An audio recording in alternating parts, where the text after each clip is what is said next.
الشيطان اللعين الرجيم بسم الله الرحمن الرحيم الحمد لله الذي كان موجودا قبل حدوث الأشياء ويبقى بعد فناء الأشياء واسمه دواء وذكره شفاء وبذكره تطمئن القلوب ثم الصلاة والسلام على نبيه القرشي المكي الهاشمي مولانا ومولا الثقلين محبوب رب المشرقين والمغربين جد الحسن والحسين أبي القاسم محمد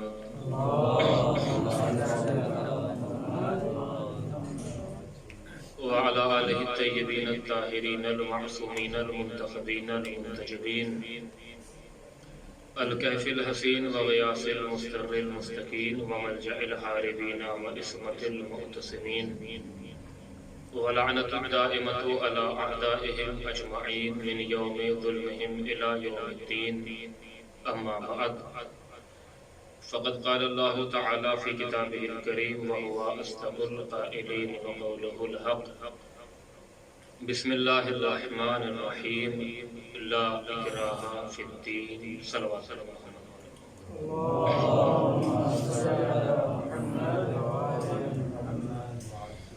ایوان ایرانی بزرگان عزیز معزز سامعین ذوی الاحترام علماء افاضل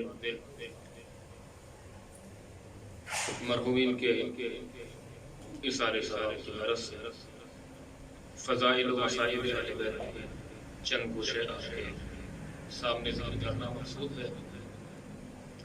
جس آیت کریمہ کی تلاوت کا شرف حاصل ہوا آیات الکرسی کی ایک آیت کا ٹکڑا جو زبا زد خاص و عام. آپ بخوبی واقف ہیں کہ لا اکراہ فی الدین یعنی دین میں اسلام میں کسی طرح کی کوئی زبردستی اور کوئی اکراہ نہیں، بلکہ اس کو اختیار کرنے کے لیے اختیار ضروری ہے. اگر آپ کوئی چاہتا ہے کہ اس دین کے دائرے میں داخل ہو جائے تو وہ اپنے اختیار سے آئے، کسی طرح کا کوئی اس کے اوپر پریشر اور کوئی جبر اور کوئی اکراہ نہیں. اور یہ آیت کالشمس فی دائرۃ النہار کی مانند قرآن کے آیات کے درمیان چمک رہی ہے. یہ اعلان عام ہے خدا کی طرف سے کہ دیکھو کسی طرح کی کوئی زبردستی، کوئی پریشر، کوئی جبر، کوئی اکراہ تمہارے اوپر نہیں. وہ ایک الگ بات ہے کہ جب آپ اسلام کو قبول کر لیں گے تو کچھ آئین اور کچھ قوانین کی پابندی آپ کے اوپر لازم ہوگی، لیکن اصل دین کے اختیار کرنے میں آپ کو اختیار، کسی طرح کی کوئی زبردستی اور کوئی جبر، کوئی اکراہ نہیں. لیکن جہاں اسلام کو بدنام کرنے کے لیے اور اسلام کو جسے کہا جائے زخمی کرنے کے لیے بہت سے اعتراضات اور اشکالات ہوئے، وہیں پر یہ اعتراض جو آپ کے سامنے مشہور ہے، آپ جانتے ہیں، وہ یہ ہے کہ اسلام یعنی تلوار. اسلام کا دستور اور اسلام کا آئین یہ ہے کہ ایک ہاتھ میں قرآن لو اور ایک ہاتھ میں تلوار لو. دکتور علی شریعت کی عبارت کے مطابق وہ کہتے ہیں کہ بعض نے یہ کہا کہ ایک ہاتھ میں تلوار لو اور ایک ہاتھ میں قرآن، اور کسی کے سامنے بھی جاؤ، جانے کے بعد کہو کہ یا اس کو قبول کرو وَإِلَّا تمہاری گردن کو اڑا دیا جائے گا. یہ ہے اسلام. اگر تلوار درمیان میں نہ ہوتی تو اس اسلام کو کوئی قبول کرنے والا نہ ہوتا، کوئی مسلمان کائنات میں نہ ہوتا. اس لیے کہ اس دین کی کوئی حقیقت اور اس کی کوئی حقانیت نہیں، بلکہ جہاں تک بات کی جائے کہ آج دنیا میں مسلمان نظر آتے ہیں، اسلام کا بول بالا ہے، اسلام ہے، تو اس کی وجہ کیا ہے کہ تلوار، وَإِلَّا کچھ نہیں. یہ اعتراض جو مشہور آپ کے سامنے. اب اس اعتراض اور اشکال کا جواب ہمارے خیمے سے بھی دیا گیا، لیکن اگر کوئی غیر اس کا جواب دے کہ جس کا مسلک اسلام سے کوئی تعلق نہ ہو تو عزیزوں اس جواب کی قیمت بڑھ جاتی ہے. وہیں پر ایک عیسائی مورخ نے جب یہ اعتراض پڑھا اور اس اشکال کو دیکھا کہ اسلام یعنی تلوار، کہ اسلام کا دستور کچھ نہیں ہے سوائے تلوار کے، تلوار درمیان میں نہ ہوتی تو کوئی مسلمان نہ ہوتا، آج اسلام کا بول بالا نہ ہوتا، تو وہ اپنی تحقیق پیش کرنے کے بعد عیسائی مورخ کہتا ہے کہ آئیے ہم آپ کو بتاتے ہیں کہ اسلام کا تلوار سے کوئی واسطہ ہے یا واسطہ نہیں۔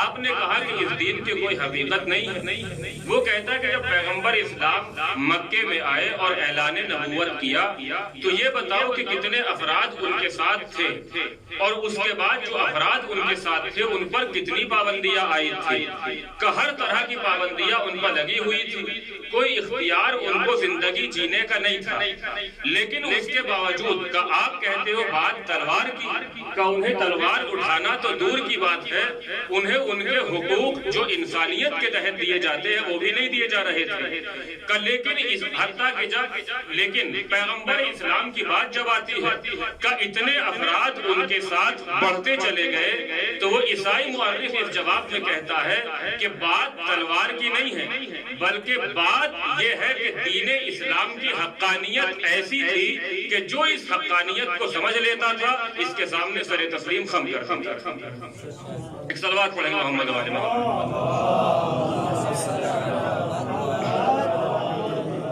کہ بات تلوار کی نہیں ہے بلکہ اس کی حقانیت، جو اس حقانیت کو سمجھ گیا، جس نے اس کو درک کر لیا، وہ اپنا سر تسلیم اس کے سامنے خم کر دیتا تھا اور اس کو قبول کر لیتا تھا، اور اسی طریقے سے یہ اسلام کا دائرہ بڑھتا چلا گیا، حتیٰ کہ آپ جانتے ہیں کہ پیغمبر اسلام جب فتح مکہ کے دوران جو افراد ظاہراً اسلام لے آئے تھے اگرچہ دل سے اسلام کو قبول نہیں کیا تھا، انہوں نے کیا کہا تھا؟ الیوم یوم الملحمہ، کہ آج تلوار کا دن ہے، آج قتل و غارت کا دن ہے، آج ہم انہیں قتل کر دیں گے، مگر وما ارسلناک الا رحمتا للعالمین کے مصداق نے کیا کہا؟ فوراً پلٹ دیا کہ نہیں، الیوم یوم المرحمہ، کہ آج ملحمہ نہیں بلکہ رحمت کا دن ہے۔ اگر اللہ نے ہمیں یہ کامیابی دی ہے، اگر ہمیں یہ قدرت دی ہے، اگر ہمیں یہ اختیار دیا ہے، تو ہم ان کے اوپر تلوار نہیں چلائیں گے بلکہ ہم ان کے دلوں پر حکومت کرنا چاہتے ہیں، اور دلوں پر حکومت کرنا یہ ہر ایک کے بس کی بات نہیں ہے، بلکہ اس کے لیے عصمت یا کل عصمت جیسی خصوصیت کا ہونا ضروری ہے۔ ایک صلوات پڑھیں محمد والے محمد۔ اب میں یہیں پہ ذکر کرتا چلو ورنہ گریز کرنا چاہتا تھا اپنی بات سے، کہ دلوں پہ حکومت کرنے کے لیے عصمت یا کل عصمت جیسی خصوصیت کا ہونا ضروری ہے۔ ہر ایک کے بس کی بات دلوں پہ حکومت کرنا نہیں ہے، کہ کوئی بھی جسموں کو مقید کر سکتا ہے مگر کسی کے دل کو قید کر لے، اپنے اختیار میں لے لے، یہ معصوم کا کمال ہوتا ہے۔ عزیزو، جب خلیفہ دوم کا زمانہ ہے اور ایک یہودی اس کے دربار میں آیا، آنے کے بعد جو گفتگو آپ اس کا طریقہ بہتر جانتے ہیں، کہ اسلام لے کر آؤ، اپنے جسے کہا جائے کہ حجتی کے سامنے اس کو بلانا چاہا، اس نے انکار کیا، اب فوراً حکم دیا کہ اسے قتل کر دیا جائے، یہ اسلام کو قبول نہیں کرتا ہے۔ یہودی نے کہا کہ اچھا ایک کام تو کر سکتے ہو مجھے قتل کرنے سے پہلے، کہ بتاؤ کیا چاہتے ہو؟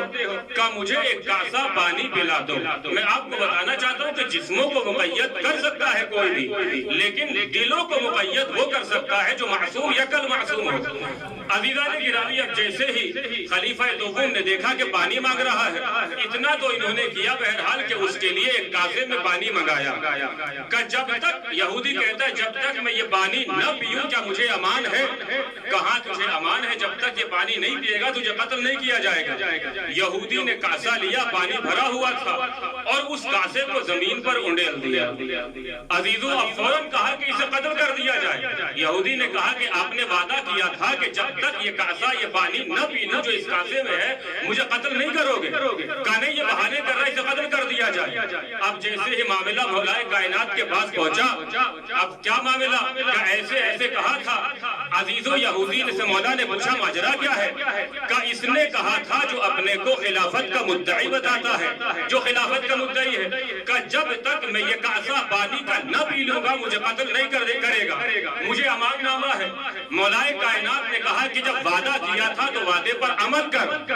عزیزان گرامی، جیسے ہی مولا نے کہا کہ جب وعدہ کیا تھا تو وعدے پر عمل کر، اب یہ بغلے جھانکنے لگا۔ شاید میں زبان حال کہہ رہی ہو کہ میرے اختیار میں اب اس وعدے کو پورا کرنا نہیں ہے، میں کہوں گا جس وعدے کو نبھانے پر قادر نہ ہو ایسا وعدہ کرتے کیوں ہو؟ بہرحال کہا کہ جب تک یہ پانی نہ پی نقتلو میں اسے تجھے قتل نہیں کروں گا. مولائے کائنات نے کہا شرط تیری یہ تھی نا کہ جب تک یہ پانی نہ پی لے جو اس کاسے میں تھا تجھے قتل نہیں کیا جائے گا. کہا عزیزو مولائے کائنات نے اس کے ہاتھ سے کاسا لیا. میں نے آپ سے کہا کہ جسموں کو مقید کوئی بھی کر سکتا ہے مگر دلوں کو مقید کرنا یہ معصوم کا کمال ہے. یکل معصوم. اب جیسے ہی مولائے کائنات نے کہا کہ وہ پیالہ لاؤ، مولا نے پیالہ لیا اور جہاں پر اس نے پانی کو انڈیلا تھا مولا دو زانو ہو کے بیٹھے اور ایک جملہ کہا تراب تجھے ابو تراب حکم دیتا ہے کہ میرا پانی واپس کر دے. عزیزو جیسے ہی مولائے کائنات کے دہنے اقدس سے یہ جملے نکلے کہ تراب ابو تراب کے پانی کو واپس کر، مولا نے زمین کی طرف پیالہ لگایا کہ جتنا پانی اس پیالے میں تھا زمین سے ابلا اور اس پیالے کے اندر آ گیا. اگر کہیں پر زمین پکی ہے اور پانی آپ گرائیں تو اس کو آپ اٹھانے کی کوشش بھی کریں تو جتنا ہے اتنا واپس نہیں لے سکتے. لیکن تاریخ کے جملے ہیں جب مولائے کائنات نے زمین سے اپنا پانی واپس مانگا تو جہاں تک نشان تھا اتنا ہی پانی واپس آیا پیالے میں. عزیزو نہ کم اور نہ زیادہ. اب مولا نے کہا کہ اس پانی کے لیے تو نے امان نامہ مانگا تھا. جیسے ہی مولائے کائنات سے صادر شدہ اس معجزے کو یہودی نے دیکھا فوراً کہتا ہے اشہد ان لا الہ الا اللہ اشہد ان محمد رسول اللہ وانت خلیفۃ رسول اللہ. عزیزو اسے کہتے ہیں کہ جسموں کو مقید تو کوئی بھی کر سکتا ہے مگر دلوں کو مقید علی یا اولاد علی کر سکتے ہیں. ایک صلوات پڑھیں محمد و آل محمد.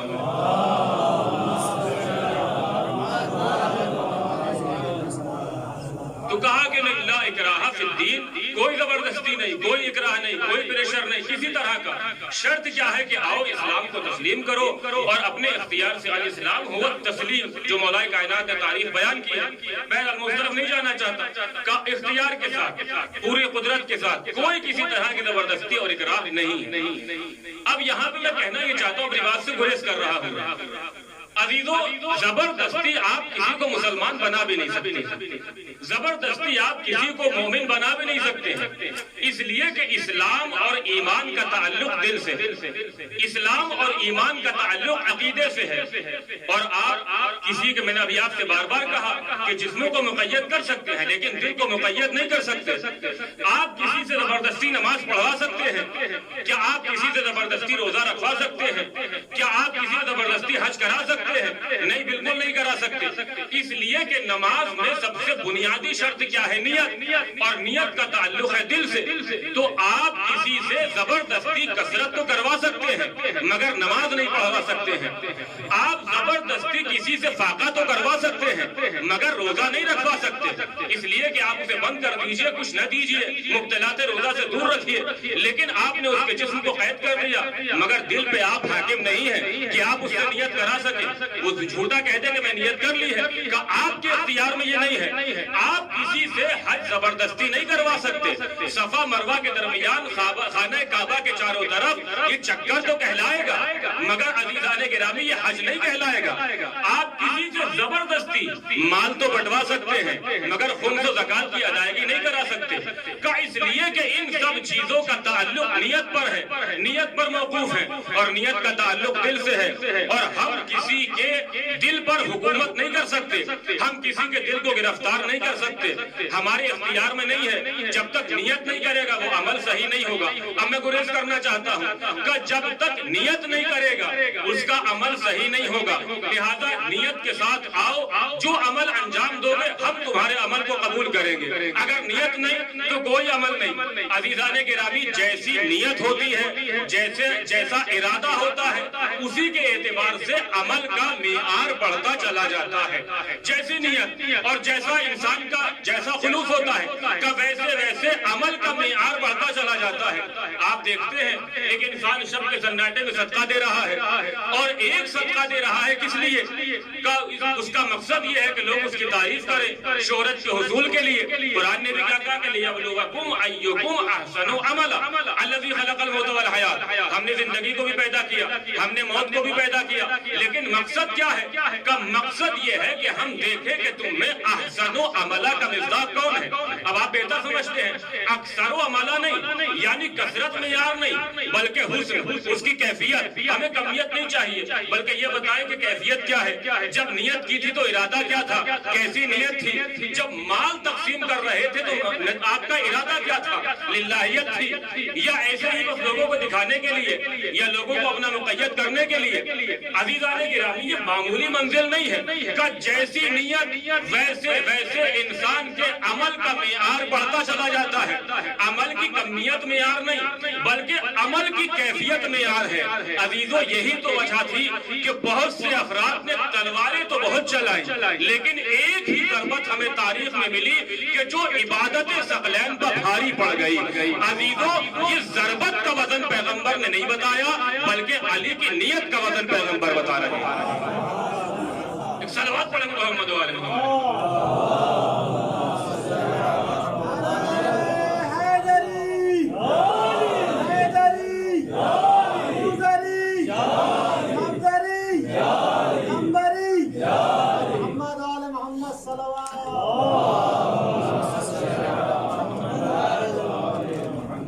یہ ضربت کا وزن نہیں۔ اب آپ بہرحال شورا حضرات بھی ہیں اور کس طریقے سے آپ بہتر جانتے ہیں کہ وزن کی کیفیت کیا ہوتی ہے۔ آپ کہتے بھی ایک شیر کو بحر پہ تولنا ہے تو یہاں پہ تولنا کے معنی کچھ اور ہے کہ کون سی بحر ہے، مرکب ہے، بسیط ہے، کامل ہے، یا بہرحال جو آپ بہتر جانتے ہیں کتنی قسمیں ہیں بحر کی یا کون سا ضعف ہے آخر ہی وہ ساری باتیں۔ تو اب یہ بھی ایک تولنا ہے، اسی طریقے سے آپ کے عمل کو تولا جائے گا جب نیت کے اعتبار سے، خلوص کے اعتبار سے، وزن کے اس کے اعتبار سے وزن دیکھا جائے گا کہ جیسی نیت۔ تو یہاں پر یہ ظاہراً چلتی ہوئی ضربت جو مولا کائنات نے اس کو ماری، اس کا وزن نہیں بلکہ خلوص اور نیت۔ کیا امام باقر علیہ السلام کیا فرماتے ہیں کہ العمل الخالص الذی لا تريد ان يحمدك علیہ احد الا اللہ عز وجل، کہ عمل خالص کا مطلب یہ ہوتا ہے کہ جس کو انجام دینے کے بعد آپ کا مقصد کیا ہو کہ کوئی میری تعریف نہ کرے۔ اب اگر کوئی کر دے تو ایک الگ بات ہے، اس سے انکار بھی نہیں ہے، کوئی مشکل نہیں ہے، لیکن ہمارا مقصد اس عمل کو انجام دینے کے بعد یہ نہ ہو کہ لوگ ہماری مدح کریں، بلکہ مقصد کیا ہو کہ بس خدا اس سے راضی ہو جائے، یہ ہے ہمارے خالص۔ تو جتنا جیسی نیت کا ویسے آپ کے عمل کا معیار بڑھتا چلا جائے گا۔ ہم نے آپ سے کمیت کا مطالبہ نہیں کیا، ہم نے آپ سے کثرت کا مطالبہ نہیں کیا، بلکہ ہمیں کیفیت چاہیے۔ کیا کیفیت کیا ہے؟ اب عزیزوں میں آپ کے سامنے قصہ ذکر کرنا چاہتا ہوں کہ کیفیت ہمیں دیکھنا ہے، چاہے عمل کی مقدار کم ہو لیکن اگر آپ کا ارادہ، آپ کی نیت خالص ہے، کوئی زبردستی کسی کے ڈر سے خوف سے نہیں ہے بلکہ آپ نے اس کو انجام دیا للہیت کے اعتبار سے، تو چاہے قلیل ہو مگر اللہ کی نظر میں وہ کثیر ہوتا ہے۔ سید بحر العلوم سے آپ سب واقف ہیں، سید محمد مہدی بحر العلوم، اور ان کا وہ قصہ بھی آپ جانتے ہیں کہ سید محمد مہدی سے یہ بحر العلوم کیسے بنے، کیونکہ مرزا قمی صاحب قوانین الاصول کے مباحث تھے، اور ان کی خصوصیت یہ ہے آج علم اصول میں، علم فقہ میں، کہ اگر اجماع کے ناقل سید محمد بحر العلوم ہو جائیں تو اس اجماع کو قبول کر لیا جاتا ہے۔ جو اجماع کی اقسام آپ نے بہرحال پڑھی بھی ہوں گی کفایہ وغیرہ میں، کیا کہ اجماع تشرفی کے عنوان سے، جو ایک قسم لطفی کے مقابل میں یا اور دیگر اجماع جو سید مرتضیٰ وغیرہ کا قاعدہ ہے، کا اجماع تشرفی کے طور پہ، کا اس لیے کہ امام زمانہ سے سید محمد مہدی بحر العلوم کی ملاقات اتنی زیادہ ہوئی ہے، حتماً ان سے امام نے ہی کہا ہوگا، لہذا وہ اجماع منقول قبول کر لیا جاتا ہے اجماع تشرفی کے ذیل میں۔ اب آپ دیکھیں کہ بہرحال مرزا قمی کے مباحث تھے، جب یہ نجف آئے تو مرزا قمی کو معلوم چلا کہ جب کہ ایک بہت بڑی شخصیت محمد مہدی بحر العلوم بن چکے ہیں، اب تک تو محمد مہدی تھے، انہوں نے ملاقات کا ارادہ کیا نجف آنے کے بعد مرزا قمی نے، اور کہا کہ میں چاہتا ہوں کہ آپ سے ملاقات کروں، بالکل حاضر ہے۔ اب یہ بھی آپ علماء کی خصوصیت دیکھیے کہ مباحثہ کرنا چاہتا ہوں کہ حاضر ہے، کرنا انکار کچھ نہیں، آپ کی مرضی، امتحان لینا لیجئے۔ اب جب آئے سید محمد مہدی بحر العلوم کے پاس اور مباحثہ کیا، ایک زمانہ ہو چکا قمی سے مباحثہ کرتے تھے، اب جو مباحثہ کیا تو فوراً کہتے من این لک ھذا، اے سید محمد مہدی یہ جو آپ بحر العلوم بنے یہ کیسے بن گئے؟ واقعا جو اس زمانے میں آپ کی کیفیت تھی اب وہ نہیں ہے، اب آپ علم کا سمندر بن چکے ہیں۔ اب انہوں نے اپنا قصہ بیان کیا کہ مسجد سہلہ میں گیا اور میں نے امام زمانہ کو دیکھا تو امام نے کہا یا سید مہدی ادنو منی، میں امام سے قریب ہوا احتراماً خوف کھایا، مگر جب امام نے دوبارہ کہا تو میں امام سے قریب ہوا تو یہ کہتے فضم صدرہ الی صدری، اب امام نے میرا سینہ اپنے سینہ میرے سینے سے لگایا، فاحسست منذ ذلک اليوم نورا فی صدری، کہ اس زمانے سے ایک نور میں نے اپنے سینے میں محسوس کیا جس کی وجہ سے بحر العلوم بن گیا۔ تو یہ سید محمد مہدی بحر العلوم۔ اب جو میں آپ کو بتانا چاہتا ہوں کہ عمل چاہے قلیل ہو لیکن اگر نیت اچھی ہے، کوئی اقرار کوئی زبردستی نہیں ہے، خوف نہیں ہے، لالچ نہیں ہے، تو للہیت کے علاوہ کچھ اور نہیں ہے، تو اللہ کی نظر میں ایمان کی نظر میں انسان محبوب بن جاتا ہے۔ جب سید محمد مہدی بحر العلوم نجف میں مرجع عالم ہے اپنے وقت کے، ان کو ہلا جانا ہے۔ اب جب ہلا جانے کا ارادہ کیا، ہلا پہنچے، اب آپ جانتے ہیں کوئی بڑی شخصیت اگر آ جائے تو ہر انسان چاہتا ہے کہ میرے گھر پہ قیام کرے، وہ بھی خصوصاً آج کل کا زمانہ واٹس ایپ فیس بک ایک ترقی ہو چکی ہے کہ ہر شخص چاہتا ہے کہ میرے گھر پہ قیام کرے۔ اب جیسے یہ ہلا پہنچے تو فوراً پورا ہلا امڑ پڑا ان کے استقبال کے لیے، بڑے بڑے تاجر ہر ایک چاہتا ہے کہ سید مہدی بحر العلوم ہمارے یہاں قیام کرے۔ اب جب یہ سید مہدی بحر العلوم ہلا کی سرزمین پر پہنچے تو انہوں نے دیکھا کہ جمع غفیر ہے، ہر انسان چاہتا ہے میرے گھر پہ قیام کرے۔ فوراً انہوں نے ایک عام انسان کا نام پوچھا جو اس مجمع میں آیا بھی نہیں تھا، اسے کیا امید تھی کہ میں کہاں اور سید مہدی بحر العلوم کہاں؟ کہا یہ کس کا نام آپ پوچھ رہے ہیں؟ کہا کیوں پوچھنے کا بتاؤ تو۔ اب جیسے تحقیق کی پتہ لگایا تو معلوم چلا کہ کسان ہے معمولی سا، اس کی چھوٹی سی دکان ہے، کہ وہ ہے جس کو آپ طلب کر رہے ہیں۔ اس کو بلایا گیا، جب بلایا گیا سید مہدی بحر العلوم اس کے سامنے وہ آیا تو فوراً سید مہدی بحر العلوم کہتے ہیں کہ مجھے آپ کے یہاں قیام کرنا ہے۔ عزیزان گرامی، عمل چاہے تھوڑا ہو لیکن اگر للہیت ہے تو اب اللہ کی نظر میں وہ کثیر ہے۔ اب جیسے ہی فوراً کہا مجھے آپ کے یہاں قیام کرنا ہو، فوراً کہتا ہے میں اور آپ کا میرا گھر آپ کے لیے حاضر ہے، مگر میرا گھر بہت معمولی سا چھوٹا سا ہے، آپ کی شایان شان نہیں ہے۔ لوگ آپ سے ملنے کے لیے آئیں گے، استقبال کے لیے آئیں گے، آپ سے سوال کریں گے، پوچھیں گے۔ عزیزو سید مہدی بحر العلوم کہتے ہیں مجھے رکنا تمہارے ہی گھر پہ ہے، اگرچہ میں مہمانوں سے اور افراد سے ملنے کے لیے دوسری جگہ کا انتظام کر لوں گا، کہ اگر ایسی بات ہے تو میرا گھر آپ کے لیے حاضر ہے۔ اب جیسے ہی اس کے گھر پہ قیام کیا تو ادھر سے چیمی گویا ہونے لگی کہ یہ معمولی سا انسان بڑے بڑے تاجروں کو چھوڑ کے سید مہدی بحر العلوم اس کے یہاں کیسے پہنچ گئے، اس کے یہاں کیوں قیام کیا؟ عزیزو فوراً سید مہدی بحر العلوم سے آ کے کہا کہ ھذا الانسان لا یلیق بکم بکونکم احد المراجع الکبار، یہ انسان آپ کے شایان شان نہیں ہے، اس کا گھر آپ کے مناسب نہیں ہے، آپ وقت کے ایک عظیم مرجع ہیں، آپ اس کے گھر پر کیوں قیام کرنے پہ مصر ہیں؟ آپ نے قیام بھی کر لیا۔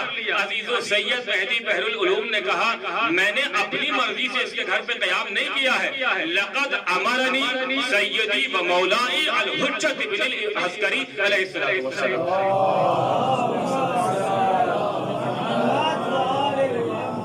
کہ میں نے اپنی مرضی سے قیام نہیں کیا ہے بلکہ وقت کے امام نے مجھے حکم دیا ہے کہ جب تم ہلا جانا تو اس شخص کے گھر پہ قیام کرنا۔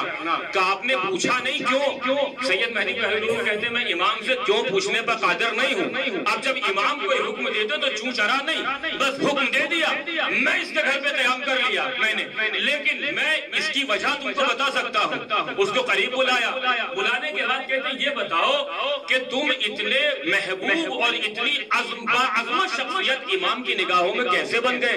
تمہارا کون سا ایک عمل ہے؟ امام نے حکم دیا تمہارے گھر پہ قیام کرنے کے لیے، کون سا عمل تم انجام دیتے ہو؟ عزیزو اسے کہتے ہیں عمل چاہے قلیل ہو، چاہے مستحبات کا انبار انسان کی جھولی میں نہ ہو، بلکہ اقل واجب پہ اکتفا کرتا ہو اور حرام سے اجتناب کرتا ہو، بس یہ کافی ہے اللہ سے قریب ہونے کے لیے۔ جیسے ہی اس نے سید مہدی بحر العلوم نے اس سے پوچھا کہ کیا کوئی خاص عمل تمہارے پاس ہے؟ وہ کہتا ہے کہ آپ وقت کے مرجع ہیں، امام نے حکم دیا، نہ جانے امام کو میرا کون سا عمل پسند آیا، مگر بس میری خاصیت یہ ہے میں اتنا غریب ہوں کہ اگر میں دوپہر کا کھانا کھا لوں تو شام کے لیے سوچنا پڑتا ہے کہاں سے انتظام ہوگا، مگر اتنی غربت کے باوجود بھی میں نے اپنی اس طویل زندگی میں جو گزار چکا ہوں نہ کسی واجب کو ترک کیا اور نہ کسی حرام کو انجام دیا۔ ایک صلوات پڑھیں محمد و آل محمد۔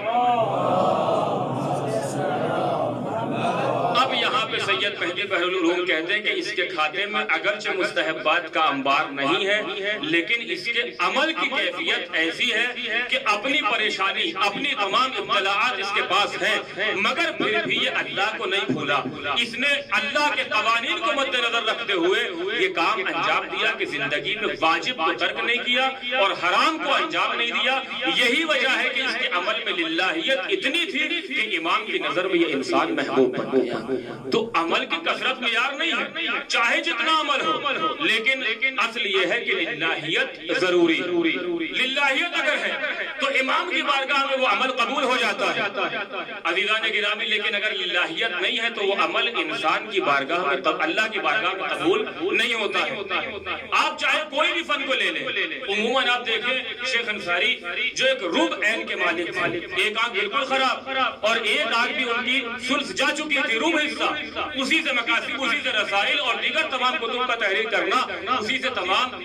عزیزو یہ خلوص نہیں تو کیا ہے جو آج تک آپ کے سامنے ہے، شہید اول شہید ثانی آپ کے سامنے کا خلوص نہیں تو کیا ہے؟ اگر خلوص ہے تو آپ کا کام چاہے چھوٹا ہو لیکن اللہ اسے قبول کر لیتا ہے، جیسی نیت ویسے ویسے آپ کے عمل کا معیار بڑھ جائے گا۔ بہت سے اشعار کہے، بہت سے شعرا گزرے، لیکن میر علی صاحب کے درمیان میں کیوں مشہور؟ مرزا دبیر کو مقبولیت کیوں کہ جس کے یہاں جتنی للہیت وہ اتنا مقبولیت کے درجے پر فائد ہوتا چلا گیا۔ عزیزان گرامی ایک شاعر نجف کی سرزمین پر ہے، معمولی سا انسان ہے جسے آپ کہیں ٹوٹی پھوٹی بہر میں شعر کہتا ہے، اس نے دو مصرے کہے اور مولا کائنات کی بارگاہ میں گیا۔ جیسی نیت ویسے انسان کے عمل کا معیار بڑھتا ہے۔ مولا کائنات کے دربار میں گیا، زری سے خطاب کیا اور وہ دو مصرے مولا کی شان میں اس نے پڑھے۔ اب جیسے دو مصرے پڑھے قندیل اس کے سر پر جو لگی ہوئی تھی اس کے قدموں میں آ گری۔ سب نے کہا کہ یہ مولا کائنات نے تجھے ہدیہ دیا ہے جو تو نے دو شعر مولا کائنات کی شان میں پڑھے ہیں، اور اس کو یہ قندیل دے دی گئی۔ نجف کی سرزمین پر یہ قصہ بڑا مشہور ہو گیا کہ ایک عام شاعر جسے کوئی جانتا بھی نہیں تھا اس کو مولا کائنات نے قندیل دے دی۔ اب جو اس زمانے میں نجف میں اپنے کو استاد الشعراء کہلاتے تھے، انہوں نے پوری رات بیٹھ کر ایک قصیدہ لکھا، ساری پہروں کو تولتے رہے اور ساری پہر کو آزمائش قافیہ پیمائی کرتے رہے۔ اب جیسے ہی عزیزو اس میں لکھا ہے کہ تقریباً 20 بیت انہوں نے کہی اور اپنے تمام دوستوں کو جمع کر لیا کہ جب مولا نے اسے قندیل دے دی جس کا شعر بحر سے خارج تھا تو میرے شعر تو موضوع ہے اور بحر میں ہے، لہذا مجھے تو مولا کائنات دو قندیل دے دیں گے۔ اب یہ اپنے تمام دوستوں کو لے کے چلا اور نجف میں میری بڑی شہرت ہو جائے گی کہ یہ تو مولا کائنات کی طرف سے معید ہے۔ اب یہ اپنے دوستوں کو لے کر اگلے دن جب چلا مولا کائنات کی بارگاہ میں پہنچا، عزیزو لکھا ہے کہ اس نے جیسے ہی اپنا قصیدہ پڑھنا شروع کیا، پہلی بیت پڑھی اور قندیل کو دیکھ رہا ہے شاید حرکت ہو، مگر جو حرکت تھی وہ بھی رک گئی۔ دوسری بیت پڑھی کہا اور کچھ نہیں، تیسری بیت یہاں تک عشری نہ و نہیں، یعنی 20 بیت پڑھ چکا مگر قندیل کی جو حرکت ہوا کی وجہ سے تھی وہ بھی رک گئی، قندیل نہیں ملی۔ عزیزو زری سے خطاب کر کے کہتا ہے کہ یا علی ان ذالک الاعرابی انشدک، اس اعرابی نے آپ کی شان میں دو بیت پڑھی، بیتن واحدن من الشعر، ایک بیت پڑھی، ایک بیت دو مصرے۔ اس کے بعد وہ کہتا فضلا عن خلوفہ من المعانی البدیعیہ، یہ چاہیے کہ اس کے اشعار میں اس بیت میں نہ علم بدیع کا کوئی محسنات بدیعیہ میں سے کچھ تھا ہی نہیں، اس کی بیت میں کوئی نہ جسے کہا جائے نہ استعارہ نہ کنایا نہ مرشیہ کچھ نہیں ہے، کہ خالی بس دو مصرے مرتب کر کے لے آیا اور آپ نے اس کو قندیل دے دی۔ وَآتَيْتَهُ قِنْدِيلًا، یہ بات میں ہے کہ آپ نے اسے فآتیتہ جائزۃ، آپ نے جائزہ دے دیا، انعام دے دیا قندیل کے طور پر۔ اس کے بعد کہتا ہے وَأَنَا الَّذِي آتَيْتُكَ بِهَذِهِ الْقَصِيدَةِ الْأَسَمَعَ، اور میں اتنا مستحکم قصیدہ لے کر آپ کی خدمت میں حاضر ہوا، اور اس کے بعد وَلَمْ تُبْعَثِنِي عَلَيْهَا، آپ نے میری طرف کوئی توجہ ہی نہیں کی، یہ کیا معاملہ ہے؟ عزیزو ناراض ہو کر مولا کائنات کے دربار سے نکل آیا۔ اب جو شب میں جا کے سویا، جیسی نیت ویسے ویسے عمل کا معیار بڑھتا چلا جاتا ہے، ادھر ایک بیت ہے ادھر 20 بیت ہے، لیکن عزیزان گرامی اب جیسے ہی آیا شب کے سناٹے میں سویا، اب جو سویا تو مولا کائنات خواب میں آئے، آنے کے بعد کہتے لماذا عتبت علیہ، آج مجھ پر کیوں عتاب کر رہے تھے؟ میرے حرم میں آنے کے بعد اس نے فوراً وہ جملہ دہرایا کہ اس نے آپ کی شان میں ایک بیت کہی جو نہ محسنات بدیعیہ پر مشتمل، فقط لفظوں کو ترتیب دیا تھا اور آپ نے اسے اتنا انعام دے دیا، لیکن میں نے 20 بیت آپ کی شان میں کہی جو ایک اعلیٰ قصیدہ ہے، ساری خصوصیات بدیع کو سمیٹ دیا، لیکن آپ نے میری طرف کوئی توجہ ہی نہیں کی۔ عزیزو اب مولا کائنات کا جواب سنیے گا، مولا کہتے اِنَّا ذَلِكَ الْأَعْرَابِ قَالَ الشِّعْرُ لِي، کہ اس اعرابی نے شعر کہا مگر میری محبت میں۔ اس کے بعد کہتے وَأَنْتَ قُلْتَهُ، تم نے بھی شعر کیا کہا وَلَكِنْ لِأَجْلِ الْقِنْدِيلِ، مگر قندیل کے لالچ میں۔ صحیح اِنَّكَ مَدَحْتَنِي، کہ تم نے بھی میری مدح کی، وَلَكِنْ لِكَرَامَةِ الْاجْتِمَاعِيَّةِ، لیکن اپنی شہرت کی خاطر۔ عزیزو آپ نے دیکھا ادھر للہیت تھی ادھر شہرت اجتماعیہ تھی، تو للہیت کی برکت سے اس کی ایک بیت اس کی 20 بیت پہ بھاری پڑ گئی۔ ایک صلوات پڑھیں محمد و آل محمد۔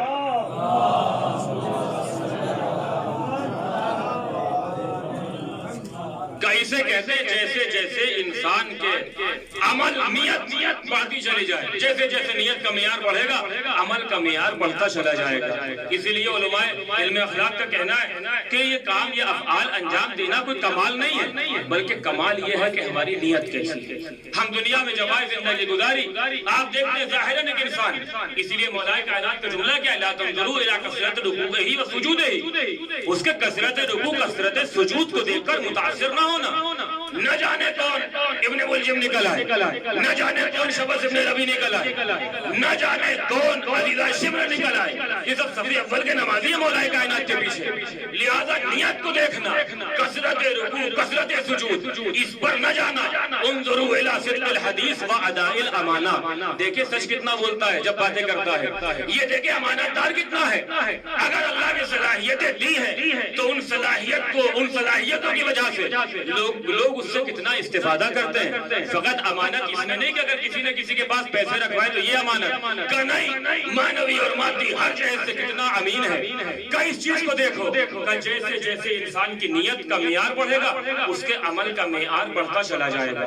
تو زبردستی آپ کسی سے کوئی عمل نہیں کرا سکتے، اس لیے کہ عمل کا تعلق نیت سے ہے اور نیت کا تعلق دل سے ہے۔ ہم کسی کے دل کو مقید نہیں کر سکتے۔ جب جناب موسیٰ نے قبطی کو مار دیا اور مدائن کی طرف چلے تو کیا دیکھا؟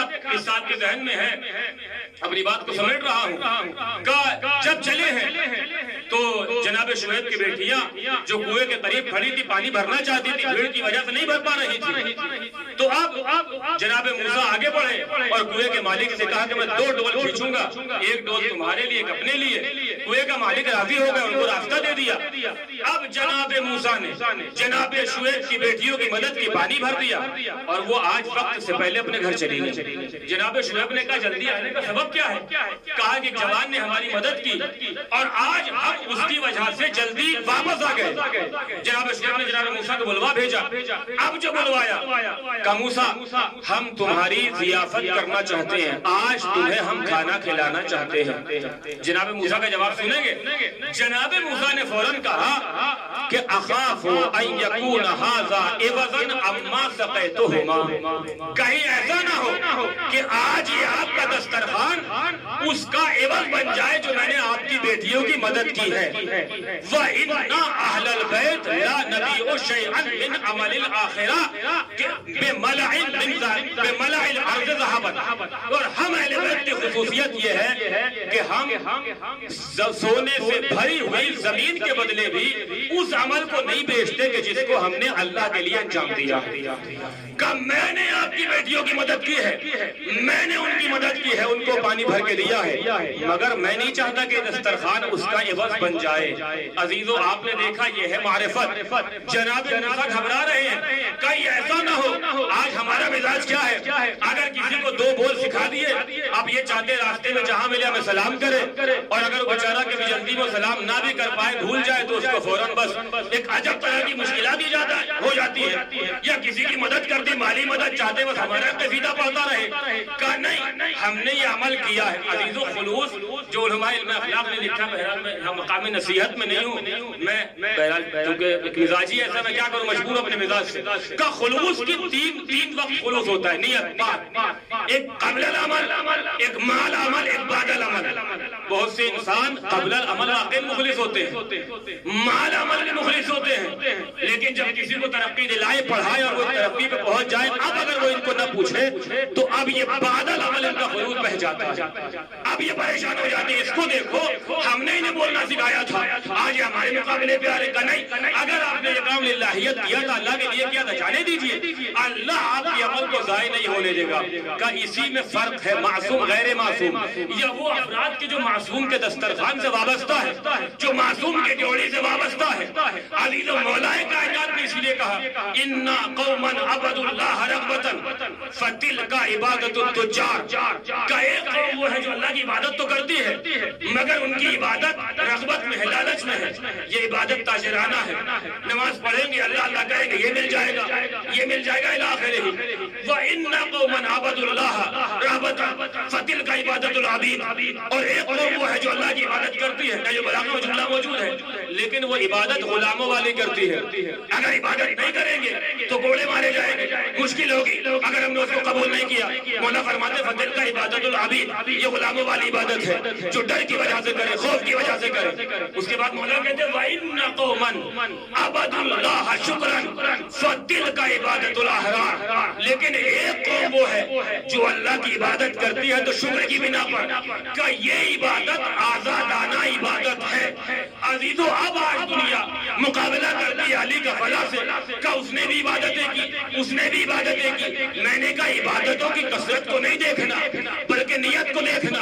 علی کے جیسی نیت کسی کی نہیں ہو سکتی، اس لیے مولا نے اعلان بھی کر دیا الہی ما عبدتک خوفا من عقابک ولا طمعا فی ثوابک۔ پروردگار میں نے تیری عبادت نہ تو ثواب کے لالچ میں کی اور نہ عذاب کے خوف سے کی، ولکن وجدتک اہلا للعبادت فعبدتک، بلکہ میں نے تجھے لائق عبادت پایا تو تیری عبادت کی۔ ایک صلوات پڑھیں محمد و آل محمد۔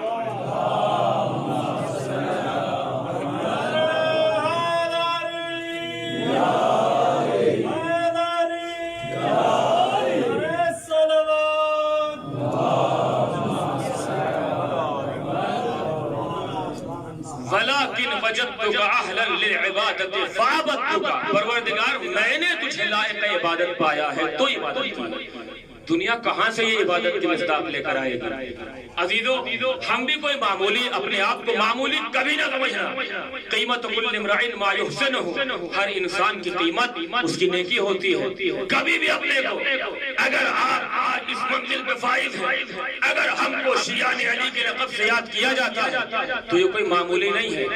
امام صادق علیہ السلام کا جملہ ہے کہ ان فوق کل عبادت عبادت، کہ ہر عبادت کے ما فوق ایک عبادت ہے، وفوق کل عبادت حبنا اہل البیت، اور ہر عبادت کے ما فوق جو عبادت ہے وہ ہم اہل بیت کی محبت ہے۔ لہٰذا اس عبادت کو جب انجام دینا تو اب میں یہی اس جملے سے کہتا ہوں کہ اہل بیت سے محبت نہ تو لالچ میں ہو اور نہ کسی خوف میں ہو، بلکہ انہیں لائق محبت سمجھا ہے تو محبت کی جائے۔ عزیزو یہ محبت باعث کمال ہے کہ وہ لائق محبت ہے، وہ لائق مودت ہے۔ اس لیے کہ پیغمبر کا جملہ ہے نصب لی منبر من نور، کہ جب میں عرش معراج پہ گیا، چوتھے آسمان پہ پہنچا اور میرے لیے نور کا ایک ممبر لگا، فجلست علی راس المنبر، میں ممبر کے اعلیٰ درجے پر بیٹھا، وجلس ابراہیم تحتی بدرجۃ، بس یہ آخری بات صرف مسائب کے طور پر، اور میرے دادا ابراہیم ایک درجہ نیچے بیٹھے۔ عزیزو اپنی عظمت کو پہچانیے گا۔ اس کے بعد کہتے ہیں وجلس جمیع الانبیاء الاولین حول المنبر، اور سارے انبیاء ما سبق منبر کے چاروں طرف بیٹھ گئے۔ اب یہ مجلس انبیاء، یہ محفل انبیاء سجی ہوئی ہے۔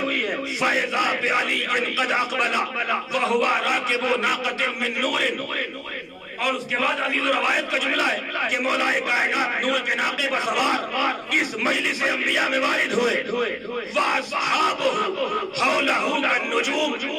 عزیزو روایت بایت کے القطرہ میں روایت کی موجود ہے کہ مولا کائنات کے صحابی مولا کائنات کے چاروں طرف ایسے تھے کہ جیسے چاند کے چاروں طرف ستارے ہوتے ہیں۔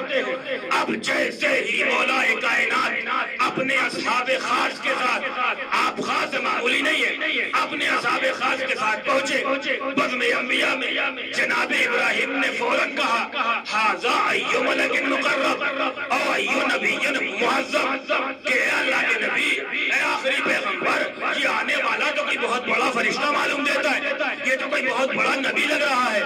عزیزان گرامی اگر جملہ کہوں، یہ مولا کائنات کی نورانی کیفیت ہے۔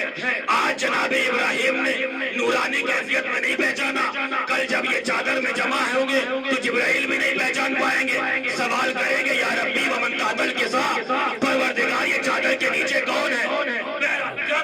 ھذا ای ملک مقرب، یہ تو کوئی بہت بڑا مقرب فرشتہ ہے، وای نبی معظم، یہ تو بہت بڑا نبی معلوم دیتا ہے۔ پیغمبر اسلام نے فوراً کہا یہ کوئی اور نہیں ہے، ھذا علی اخی وصی ووارث علمی وسحری، یہ میرا داماد، یہ میرا بھائی، یہ میرا وارث، یہ میرا خلیفہ، یہ علی ابن ابی طالب ہے۔ جناب ابراہیم کو تسلی نہیں ہوئی، فوراً سوال کرتے یہ علی کے چاروں طرف کون ہے جو ستاروں کی طرح چمک رہے ہیں؟ عزیزو اپنی عظمت کو پہچانے، پیغمبر اسلام نے کہا یہ کوئی اور نہیں، ہاؤلائے شیعتہ، یہ علی کے شیعہ ہے، یہ علی کے شیعہ ہے۔ اب جیسے عزیزان گرامی پیغمبر اسلام نے کہا ہاؤلائے شیعتہ، یہ علی کے شیعہ ہے، جناب ابراہیم نے بارگاہ الہی میں ہاتھوں کو اٹھایا۔ آیت اللہ احمد محمد کا جملہ ہے، ہاتھوں کو اٹھانے کے بعد کہتے ہیں اللہم اجعلنی من شیعت علی ابن ابی طالب، پروردگار مجھے بھی علی کے شیعوں میں قرار دینا۔ ایک صلوات پڑھیں محمد و آل محمد۔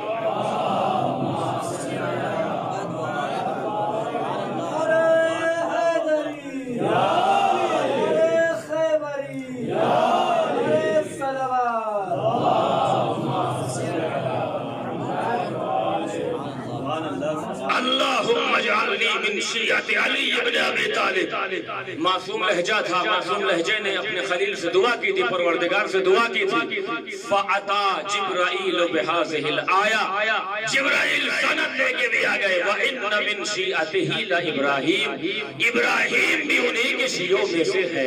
اب مسلمان تلاش کرتا پھرے آخر قیامت تک کہ کس کے شیعوں میں سے ہے، اب جائے پریشان ہو، ہمیں مطلب نہیں۔ تو عزیزو فوق کل عبادت عبادت، لیکن سب سے مافوق عبادت کیا ہے؟ حبنا اہل البیت۔ تو اس لیے محبت کی جائے اہل بیت سے کہ وہ لائق مودت ہیں، وہ لائق محبت ہیں، لیکن جتنے خلوص اور معرفت کے ساتھ یہ محبت کی جائے گی اسی کے اعتبار سے انسان معراج پہ چلا جائے گا، اس کی عظمتوں میں اضافہ ہوتا چلا جائے گا، چاہے عزیز و حسب نسب کے اعتبار سے نہیں کچھ نہ ہو، اگر چوسی آفاق غلام بلال حبشی کیوں نہ ہو، مگر اِنَّا سِینَ بلال عند اللہ الشین، پیغمبر آواز دیں گے، بلال کہتے سین ہے مگر ہمیں شین سنائی دیتا ہے، اس لیے کہ بلال کی زبان اور دل میں ٹکراؤ نہیں، بلال کی جو زبان کہتی وہ دل کہتا ہے۔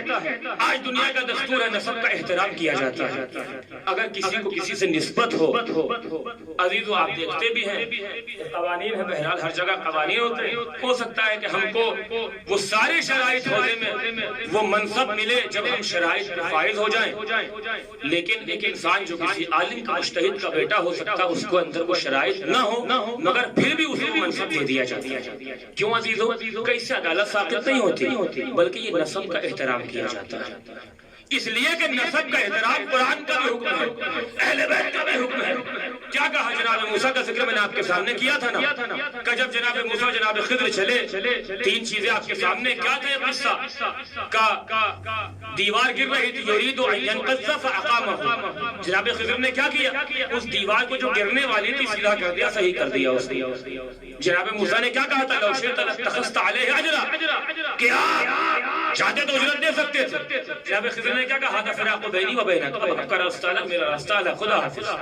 جو ہونا تو ہو چکا, لیکن جو کام میں نے انجام دیے اور آپ ہر جگہ کہتے تھے صبر نہیں کر سکتے تھے. اب میں آپ کو اس کی حکمتیں بتاتا ہوں. دیوار کی حکمت کیا بتائی تھی؟ وَأَمَّا الْجِدَارُ فَكَانَ لِغُلَامَيْنِ يَتِيمَيْنِ وَكَانَ تَحْتَهُ كَنْزٌ لَهُمَا, کہ وہ دیوار دو یتیم بچوں کی تھی اور اس دیوار کے نیچے خزانہ تھا. اگر وہ دیوار گر جاتی تو وہ بادشاہ ملک آتا اور خزانے کو نکال کے لے جاتا. میں نے اس کو سیدھا کر دیا تاکہ ان بچوں کا خزانہ محفوظ رہ جائے. کیوں کیا عزیزو؟ قرآن نے وَكَانَ أَبُوهُمَا صَالِحًا, ان دونوں بچوں کا باپ نیک تھا. عزیزان گرامی, یعنی اگر باپ نیک ہوتا ہے تو بچوں کو اس کا صلہ ملتا ہے. اسی طریقے سے برا ہوتا ہے تو اس کا بھی اثر بچوں پہ آتا ہے. قرآن نے یہ نہیں بتایا بچے کیا تھے, یہ مستقبل میں کیا بنیں گے, کچھ نہیں. کہ اس لیے جناب خضر نے ایک معصوم نبی دو بچوں کی خدمت کے لیے آگے بڑھا. کان ابوہما صالحا, ان دو بچوں کا باپ نیک تھا, یعنی نسب کا احترام کیا. عزیزو, اگر ایک عام انسان ایک نیک عمل انجام دے کر آمنو وعملو صالحات کا مصداق بن جائے غیر معصوم, تو اس عمل صالح کی بنا پر بھی اس نے بچوں کا احترام کیا. اللہ اختلاف الاحوال, جناب خضر نبی ہے یا نہیں, لیکن ایک قول ہے کہ ایک نبی سے ان بچوں کی خدمت کرا دی جاتی ہے. کہ کیوں؟ کہ کان ابوہما صالحا. مجھے نہیں معلوم کہ مدینے میں وفات پیغمبر کے بعد دنیا بھول گئی تھی کہ فاطمہ سے بڑا نسب کسی کا نسب نہیں ہے. اس لیے کہ رسول کے جیسا کائنات میں کوئی شخص نہ آیا اور نہ آئے گا کہ سب سے افضل, کہ جس کا نسب اتنا عظیم ہو, کہ جس کا شوہر سید الاوصیاء اور جس کا بابا سید المرسلین اور جس کے بیٹے سیدہ شباب اہل الجنہ, جو خود عصمت کبریٰ کی مالک, کہ وہ اپنے بابا کی وفات کے بعد مرثیہ پڑھنے پر مجبور ہو گئی. ماذا علی من شب تربت احمد اللہ یشم مد الزمان غوالیا قل للمغیب تحت اطباق السرا ان كنت تسمع صرختی و ندائیا. اگر کوئی میرے بابا کی مرقد مطہر کی ایک مشت خاک کا استشمام کر لے تو زندگی بھر اسے خوشبوؤں کے استشمام کی حاجت نہیں ہے. کوئی خاک کے نیچے سونے والے میرے بابا سے کہہ دے. کیا کہہ دے عزیزو؟ اب جملہ شہزادی نے کہا ہے صبت علی مصائب لو انہا, صبت علی الایام سرن لیالیا, کہ جو مصیبتیں میرے اوپر پڑی اگر یہ دنوں پر پڑتی تو دن سیاہ رات میں تبدیل ہو جاتے. عزادارو, یہ عصمت کبریٰ کے مالک ایک غلام ترکی جب امام حسین کے دربار میں آیا اور آنے کے بعد ایک جملہ کہا, زری کو پکڑ کے کہتا ہے مولا حسین میں آپ کا چاہنے والا ہوں, بڑا غریب ہوں, بڑا ناتوا ہوں, بڑا نادار ہوں, میرے پاس کھانے کو کچھ نہیں ہے, میں دنیا میں کسی سے بھی مانگ سکتا ہوں مگر مجھے آپ سے چاہیے, مجھے کسی سے نہیں چاہیے. عزیزو, یہ اصرار کر رہا ہے, امام سے مانگ رہا ہے. اچانک اس نے کیا دیکھا, ایک نقاب پوش بی بی آئی اور آنے کے بعد کہا کہ لے تو حسین سے مانگ رہا ہے, میں تجھے دے دیتی ہوں. یہ غلام ترکی کہتا ہے کہ اگر مجھے کسی اور سے لینا ہوتا تو دنیا میں اتنے آدمی ہیں, مجھے حسین سے چاہیے. عزیز و نقاب پوش بی بی کی آواز آئی, ارے میں کوئی اور نہیں ہوں, میں حسین کی ماں فاطمہ ہوں. اجرکم اللہ. عزادارو, یہ ایام شہزادے کی شہادت کے قریب قریب ہو چکے ہیں نا. ایک روایت گزر بھی چکی ہے کہ میں حسین کی ماں فاطمہ ہوں. غلام ترکی کعب گیا رونے لگا. ایک جملہ کہتا ہے آپ حسین کی ماں فاطمہ ہے. ارے میں نے تو خطیبوں سے یہ سنا تھا کہ حسین کی ماں فاطمہ 18 سال کی عمر میں دنیا سے رخصت ہو گئی. ارے یہ 18 سال کی عمر میں کمر خمیدہ کیسے ہو گئی؟ شہزادی کا جواب سنیں گے. شہزادی نے کہا علم تعلم انہم کسروا ضلعی. ارے کیا تم نے خطیبوں سے یہ نہیں سنا کہ ان ظالموں نے میرے پہلو کو شکستہ کر دیا؟ اجرکم اللہ اجرکم الزہرا. خدا کوئی غم نہ دے سوائے غم سید الشہداء کے. ارے کیا تم نے یہ نہیں سنا کہ ان ظالموں نے میرے پہلو کو شکستہ کر دیا؟ عزادارو یہ شہزادی کی مصیبت ہے. جب شہزادی پہ جلتا ہوا دروازہ گرا دیا گیا لیکن کتنی وفادار ہے نالی کی, کتنا دفاعی امامت کا خیال ہے. اب جو مولائے کائنات گھر میں آئے, عزیزو جب گھر میں آئے تو کیا دیکھا؟ علی آج آپ بڑے پریشان نظر آ رہے ہو. علی میں نے سنا ہے کہ آپ کو مدینے کے لوگ سلام نہیں کرتے. جملہ سنیے گا عزادارو.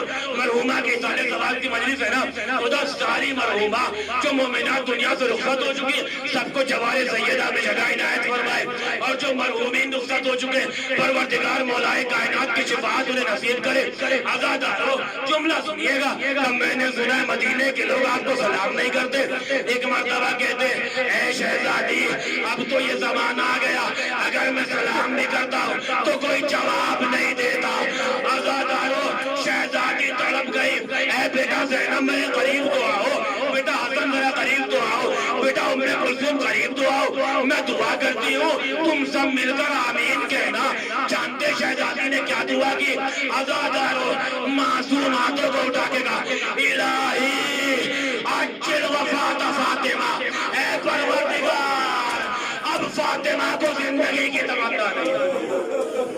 اے پروردگار میں سب کچھ برداشت کر سکتی ہوں. ارے میرے پہلو پہ دروازہ گرا میں نے برداشت کر لیا.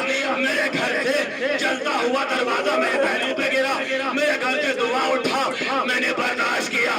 لیکن پروردگار مجھ سے علی کی مظلومی نہیں دیکھی جاتی. عزادارو یہ وفادار زوجہ یہ دفاعی امامت کا خیال. عزادارو قیامت برپا ہو گئی. بس دو جملے پڑھوں گا آپ کے سامنے. عزادارو پروردگار آپ کو شہزادی کی شفاعت نصیب کرے. پروردگار یہ آپ کی آنکھوں سے بہتے ہوئے تو آنسو قبول کر لے.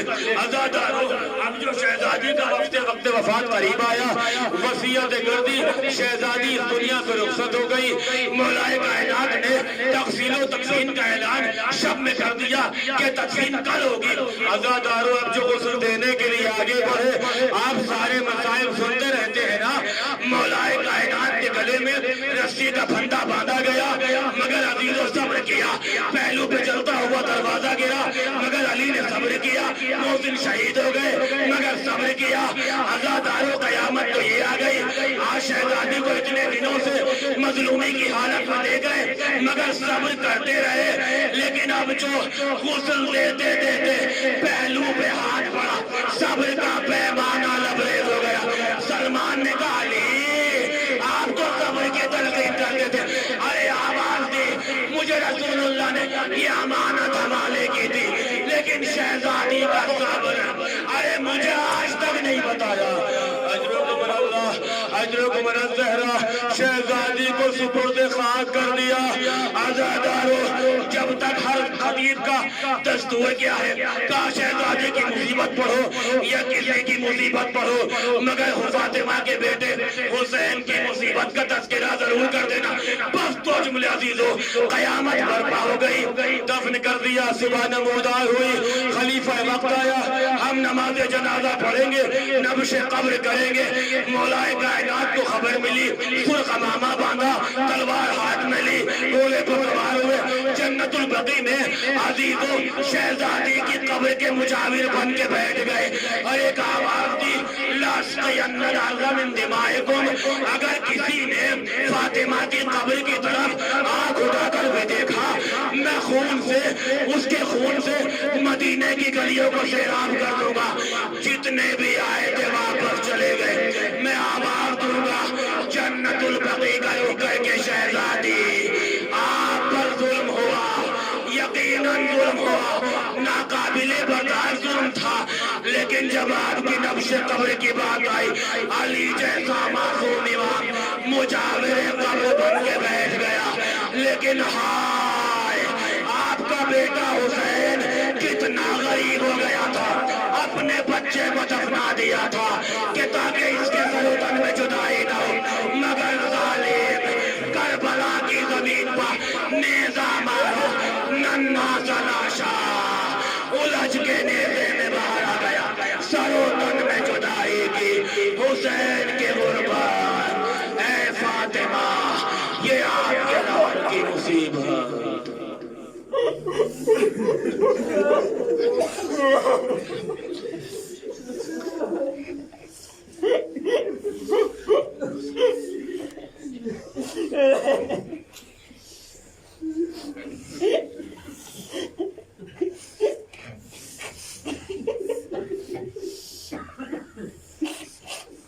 إنا لله وإنا إليه راجعون رضا بقضائه وتسليما لأمره۔ پروردگار عالم ہماری اس مختصر سیرت کو قبول